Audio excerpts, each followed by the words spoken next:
Did AOC just betray the left? Because AOC just voted against cutting United States weapons to Israel. And now her own side is vandalizing her office. Stay tuned, guys. We're going to unpack this whole thing.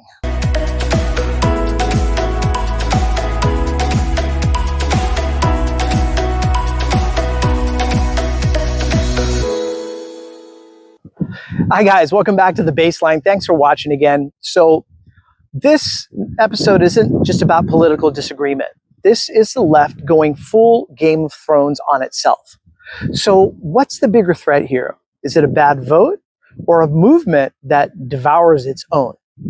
All right, so we're not going to just scream at the screen today. Today, hit the poll a little bit later in the episode and let us know where you stand.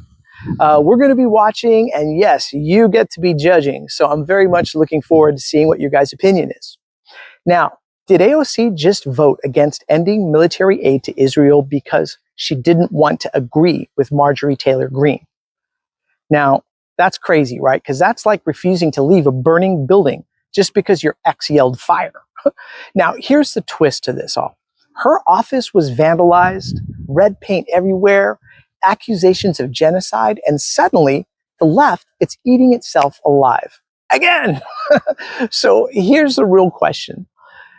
And, or the real question isn't, right? Did AOC fold? The question is actually, are we too broken to fight the real enemy anymore? So let's unpack the war inside this crazy anti-war movement, right? Here's what we're going to try to walk away with today.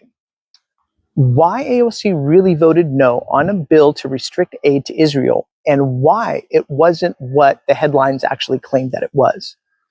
We're going to talk about the political chess game that's making progressives scared of their own shadows.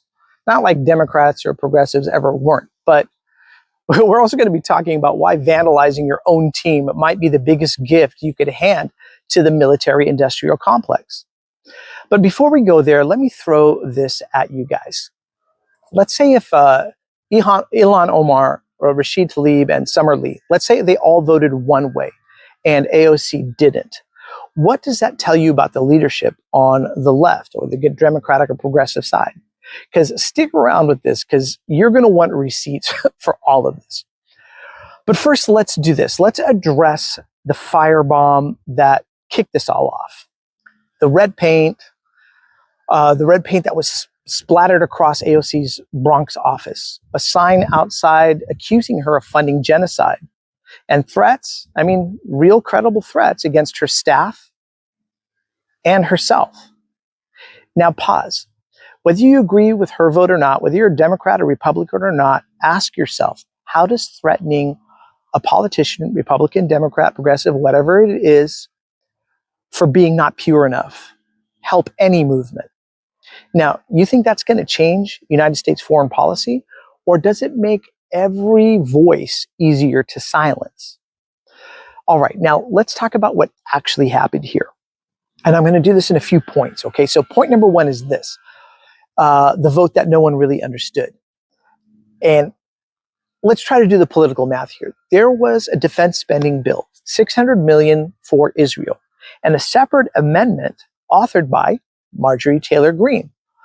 And that aimed pretty much to carve out the Iron Dome funding for Israel.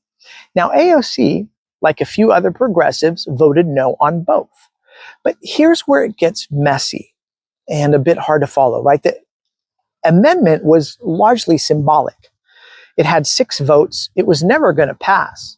So voting yes on that amendment wasn't about changing policy.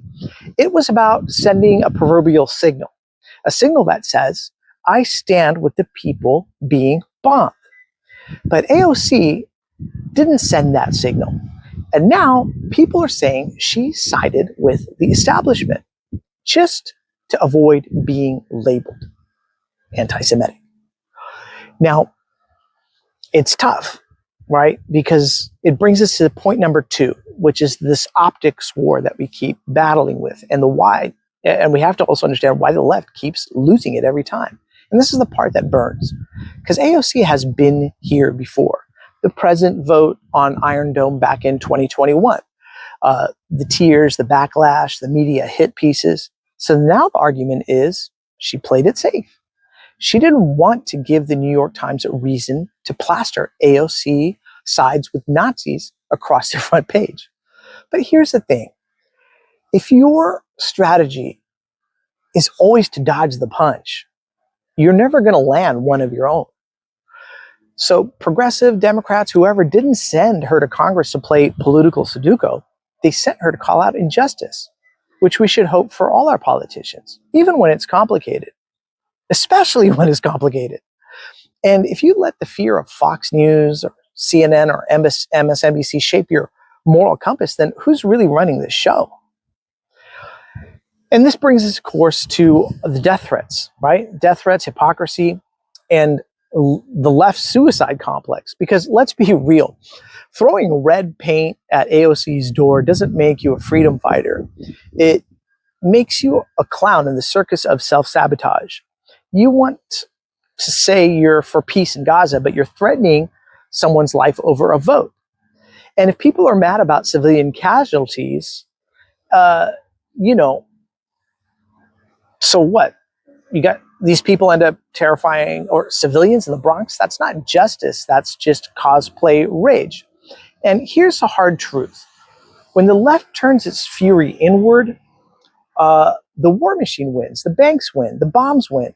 And if anyone's movement can't distinguish between accountability and annihilation, then these people, they're not part of a movement, they're part of a mob. Now, why does the right know how to win? And the left, they just seem to always know how to bleed out. Because if you look at the right, you think they like every move Marjorie Taylor Greene makes. You think they all agree with Matt Gaetz or Lauren Boebert. No, they don't. But they do vote together, don't they? Like a pack. Because they understand something too many Democrats and progressives, and they just don't. You can't win a war if you're always stabbing your own generals.